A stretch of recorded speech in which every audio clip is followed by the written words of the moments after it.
Dari dulu aku suka banget sejarah, dan emang selama ini aku baru tahu ternyata World War Satu dan World War 2 itu kan saling berkaitan ya teman-teman.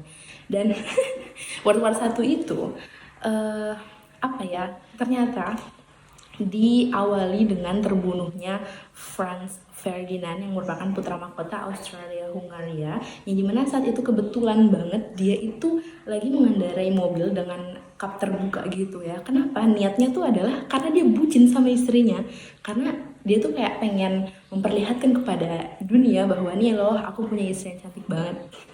Tapi unfortunately saat dia lewat di entahlah saat itu jalan apa, terlihat sama ormas yang emang nggak suka sama dia. Dan kebetulan ormas itu tuh orang Serbia lah kayak gitu. So ya akhirnya dia terbunuh, dan semua kesalahannya dilimpahkan kepada negara Serbia kan ya. Ya padahal itu ormas gitu kan, bukan dari pemerintah dan lain sebagainya. So ya akhirnya pecah, ada blok sentral dan juga blok sekutu. Kalau blok sentral enggak, karena kan yang namanya ada perjanjian antar negara, pasti kan ada perjanjian untuk sama-sama mempertahankan juga gitu ya. Pertahanan tuh masuk juga lah kayak gitu. So ya ada blok sentral dan juga blok sekutu. Sentral itu ada Austria, Hungaria, Jerman, Ottoman Turki, sama Bulgaria.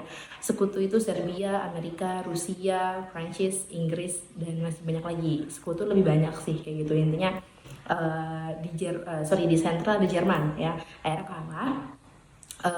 Dan entah gimana ceritanya, saat blok sentral kalah, akhirnya di 11 November 1918 kalau nggak salah ada perjanjian Versailles. Jadi di situ tuh memberatkan si Jerman untuk 3 hal. Jadi apa ya, harus menanggung ganti rugi World War One, World War Satu. Kemudian kayaknya nggak, ini kalau nggak salah pasukannya itu nggak boleh lebih dari 100.000, pembatasan tentara ya, dan juga pengalihan wilayah kayak gitu. Dan time goes on sampai akhirnya adalah ini tokoh dari Jerman ya, kalian pasti tahu Adolf Hitler.